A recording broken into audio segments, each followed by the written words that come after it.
Bonjour à tous les amis, bienvenue sur Astro pour Soi, une chaîne d'astrologie qui parle d'astro pour vous. Alors aujourd'hui on se retrouve pour le troisième signe du zodiaque et le premier signe d'air, les Gémeaux. Donc voilà, c'est parti. D'un point de vue des principes, alors le Bélier c'était l'énergie de vie, le Taureau on a dit que c'était la puissance du concret, le Gémeaux ça va être l'interaction et l'adaptabilité. Le Gémeaux forme un demi-sextile avec le signe du Taureau, c'est-à-dire qui succède au Taureau. Donc comme vous le savez par rapport au demi-sextile, le signe qui suit fuit toujours l'énergie du signe précédent. Donc le Gémeaux va fuir l'énergie du Taureau. Et qu'est-ce qu'il va fuir? Il va fuir ce monde de la sensation, il va fuir le rapport trop possessif à la matière, et le côté ombre du Gémeaux, ça va être sa non-compréhension du corps émotionnel, son manque de gestion du corps émotionnel, qui est justement né en Taureau. Donc on sent tout de suite que le Gémeaux, lui, ce qu'il va faire, c'est pas explorer le corps, c'est explorer le champ des idées, le champ mental. Il forme un sextile avec le signe du Bélier, donc le Bélier est sextile au Gémeaux. Ce qui fait que ce qui a été commencé en Bélier, ce qui a commencé à germer en Bélier, va pleinement s'accomplir en Gémeaux, va être naturel et spontané en Gémeaux. Je m'explique. On a dit que le Bélier c'était un signe qui était principalement relié au désir. À son plus haut niveau, le Bélier c'est celui qui va avoir des idées semences qui vont permettre d'apporter du renouveau et de commencer un nouveau cycle dans le zodiaque. Par ses intuitions, par ses eureka, il met déjà un pied dans le plan mental. Et c'est ce plan mental, c'est ce champ des idées, c'est ce monde du concept que le Gémeaux va pleinement explorer. Le Gémeaux est en plein dedans. C'est le signe mental par excellence. Je rappelle qu'il est maîtrisé par Mercure. Donc ça va lui permettre de développer des qualités de réflexion, des qualités d'éloquence, cette capacité de communication, cette capacité de dialogue, cette capacité à relier les concepts. Le Gémeaux, c'est un signe qui va être doué d'intelligence, non seulement dans le sens encyclopédique du terme, c'est-à-dire que ça va être quelqu'un qui va être capable de stocker un certain nombre d'informations assez facilement, mais aussi intelligence dans le sens anglo-saxon du terme, c'est-à-dire être capable d'adaptabilité. Le Gémeaux, vraiment, c'est un espèce de caméléon, il peut s'adapter à toutes les situations. Il a cette vivacité d'esprit, il a un côté un peu touche-à-tout, il adore tout ce qui est trucs et astuces. C'est un peu, pour vous donner un exemple, c'est un peu le MacGyver du Zodiac, on pourrait dire. Pour ceux qui ont la ref. Il y a un côté débrouillardise au Gémeaux. Il est toujours dans une certaine forme de légèreté, de curiosité. C'est vraiment cette espèce d'éternel adolescent qui découvre chaque instant le monde et qui veut essayer de le décortiquer pour le comprendre, pour comprendre les mécanismes, y mettre de la logique. Il va être intéressé partout. Sa puissance, c'est vraiment cette capacité d'interaction avec le monde, avec son monde proche, et cette capacité à relier les choses.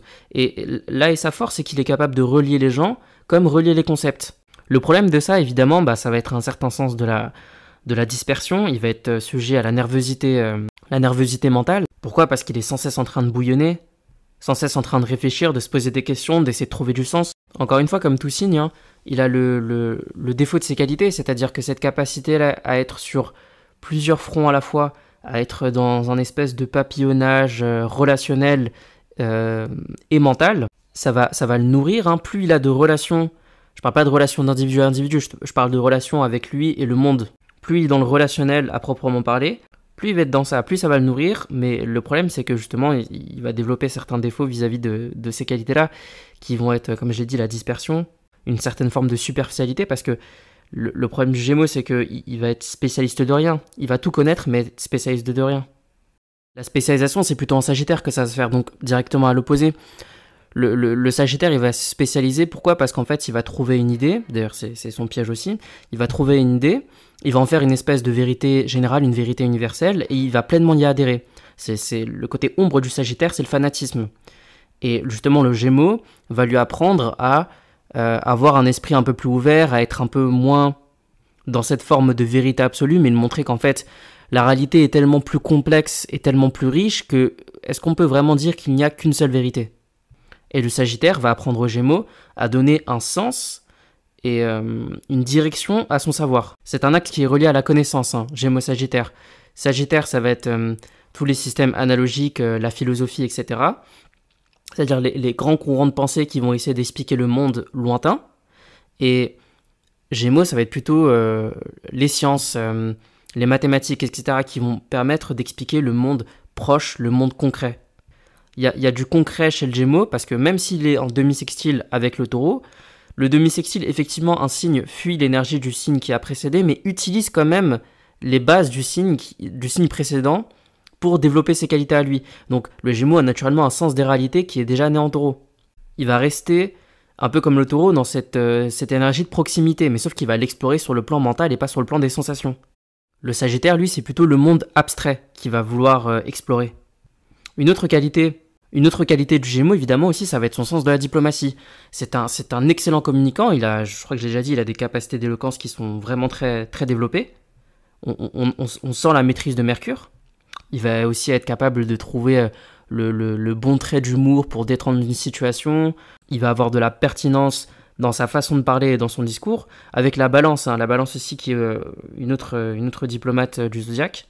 Mais c'est pas vraiment la même chose, c'est pas la même diplomatie. Le Gémeaux, sa diplomatie, c'est une diplomatie de l'objectivité. C'est-à-dire qu'il va décrire parfaitement la situation et essayer de trouver une espèce de troisième solution. Alors que la balance, elle va être plus dans, ok, il y a deux personnes qui s'opposent, on va essayer de trouver un compromis. Pour comprendre le Gémeaux aussi, on peut regarder son positionnement dans le zodiaque, d'un point de vue chiffre, c'est le chiffre 3. Et le chiffre 3 est relié à la compréhension et à la connaissance. Pourquoi ? Parce que le 1, c'est l'unité pure et parfaite, donc jusque-là, rien de particulier. Le 2, ça va être la dualité et l'opposition. Et le 3, en fait, il va amener un regard extérieur par rapport à ce qui se passe au niveau de la dualité.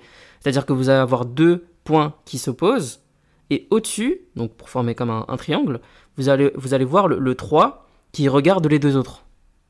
Je ne sais pas si je me fais bien comprendre. Être dans le 3, du coup, c'est être au-dessus des concepts qui s'opposent, être au-dessus de la dualité. Et ça va être le niveau le plus élevé du Gémeaux. Parce que c'est quand il est au-dessus et qu'il peut faire preuve d'objectivité, qu'il peut déployer pleinement son intelligence. Pour comprendre vraiment le fonctionnement des choses, il faut être en dehors de ces choses-là. Et c'est ça toute la puissance du Gémeaux, c'est ça toute sa puissance d'objectivité. Tout ce savoir qu'il va accumuler, toutes ces astuces, toutes ces connaissances, le Gémeaux, pour évoluer, il va falloir qu'il les utilise pour vraiment en faire quelque chose, c'est-à-dire améliorer sa vie, améliorer ses relations. Il ne faut pas juste que ce soit de la connaissance pour la connaissance. Encore une fois, il doit leur donner une direction, l'axe Gémeaux-Sagittaire. Quelqu'un qui a beaucoup d'énergie Gémeaux, il peut passer toute sa vie à papillonner, à multiplier les expériences, et à être dans une certaine forme de vide au final. Parce qu'il aura tout fait, mais il ne sera rempli de rien. En fait, il aura tout fait, mais il n'aura rien vécu. Le problème aussi que le Gémeaux peut rencontrer, c'est étant donné qu'il est quinconce au Scorpion, donc c'est-à-dire qu'il est complètement étranger aux énergies du Scorpion, donc les énergies d'angoisse, de profondeur, de remise en question, de transformation, il va avoir tendance, comme dit, je vous parle depuis avant de sa capacité à être dans le mental, à objectiviser, à être dans la légèreté. En fait, tout ça, c'est un peu une manière de se protéger vraiment du contact avec son corps émotionnel, avec la dureté émotionnelle, avec les crises, les angoisses qu'il peut rencontrer dans sa vie. Comme il ne va que voir les choses sur un plan mental, et que le monde n'est pas que mental, le corps émotionnel est tout aussi important, et qu'il en est déconnecté, il va avoir une difficulté à appréhender les émotions des autres, et aussi ses propres émotions. Le Gémeaux, c'est pas un signe qui va vouloir aller dans l'ombre. Au lieu d'avoir une conversation profonde, il va préférer le bavardage. Au lieu d'avoir une espèce d'introspection profonde après avoir traversé un conflit émotionnel ou quelque chose qui touche au corps émotionnel, il va préférer se disperser, il va préférer s'agiter à gauche et à droite pour ne pas faire face à tout ça. Au lieu de reconnaître une situation qui peut être vraiment problématique, il va préférer exagérer la légèreté pour passer au-dessus ou faire un trait d'humour pour passer au-dessus et parler d'autre chose. Donc vous sentez bien que dans ce signe, il y a parfois un refus d'aller dans l'ombre. Encore une fois, c'est le quinconce Scorpion qui fait ça.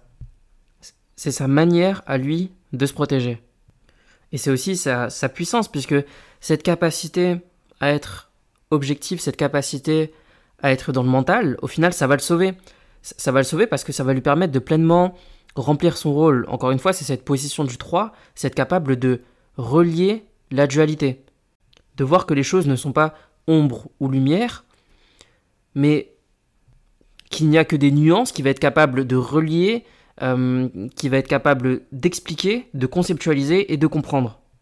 Le Gémeaux, c'est celui qui comprend que toute opinion est le meilleur obstacle à la compréhension. Il récolte les données, il regarde un concept et l'opposé de ce concept, et il est capable de faire cette espèce de synthèse, non pas une voie du milieu, mais de montrer que les deux ont leur place. Le Gémeaux, c'est celui qui va montrer que paradoxalement, penser les contraires, c'est être au plus proche de la vérité. C'est vraiment cette capacité à jongler d'une idée à l'autre, et tout ça de manière cohérente en fait. Sa puissance en fait, c'est pouvoir être naturellement dans la contradiction, sans pour autant que ce soit choquant. Donc encore une fois, le niveau le plus élevé du Gémeaux, c'est voilà cette capacité d'intelligence. C'est de pouvoir objectivement décrire la réalité. Le Gémeaux, lorsqu'il aura franchi un cap, il va arrêter d'être dans la dispersion, il va arrêter d'être dans l'expérience multiple, mais il va chercher la relation, enfin il va chercher une relation profonde, une relation d'âme-sœur. Ça peut être une personne, ça peut être un groupe. Pourquoi ? Parce que son vrai but, c'est de relier. C'est de créer des interactions entre les gens. Et ça, il va le faire avec son sens inné du dialogue, son sens inné de la légèreté. Il va pouvoir mettre en relation les gens ensemble. Il va pouvoir être en relation avec des personnes et créer vraiment cette espèce de fraternité. Créer de la cohésion. Il va donner une puissance au groupe. Même les gens de groupes opposés, il va être capable de les relier, parce que je vous dis qu'il est capable de relier les contraires d'un point de vue de l'idée, mais aussi d'un point de vue des personnes. Il va créer de la coopération, il va, comme dit, mettre en relation. Ça va être un signe de la fraternité. De la même manière que le taureau a amené au monde la beauté, le Gémeaux va amener au monde la bonté. C'est-à-dire cette beauté d'âme dans la relation. Il y a une notion dont j'ai pas encore parlé, je la garderai pour d'autres vidéos, pour ceux que ça intéresse, c'est cette notion de maître ésotérique et exotérique, c'est-à-dire qu'un signe peut avoir, vous savez, un signe est maîtrisé par une planète, mais à son plus haut niveau, il va être associé à une autre planète que son maître traditionnel. Et le maître ésotérique du Gémeaux, c'est Vénus. Donc on sent bien la recherche de l'âme sœur, la recherche de la vraie relation, la recherche de l'expression de la bonté, l'expression de la fraternité dans son rapport à l'autre, être traité de sujet à sujet, alors que le Gémeaux de base traite le monde à une vision objective, donc c'est-à-dire qu'il a dans un rapport de sujet à objet au monde, donc l'objet est un concept qu'il doit apprendre à décortiquer et à comprendre. Là, en passant à Vénus, il va être dans un rapport de sujet à sujet. C'est presque le mythe d'Orphée, pour ceux qui connaissent. Il va être sans cesse en échange et en communion avec le monde. Là, je vous parle vraiment de son niveau le plus spirituel. Donc voilà les amis, c'était tout pour le Gémeaux. J'espère que cette vidéo vous a plu. N'hésitez pas à lâcher un commentaire et à mettre un petit pouce bleu évidemment. N'hésitez pas aussi à suivre le Instagram de la chaîne, donc astro.poursoi. Non, astro.pour.soi. En ce moment, je publie des posts sur les planètes en signe, donc je pense que ça pourrait intéresser certains d'entre vous. Et n'hésitez pas à regarder les autres vidéos aussi, notamment celle du demi-sextile et tout, etc., parce que j'y fais souvent référence. Donc voilà. Merci à tous. Au revoir.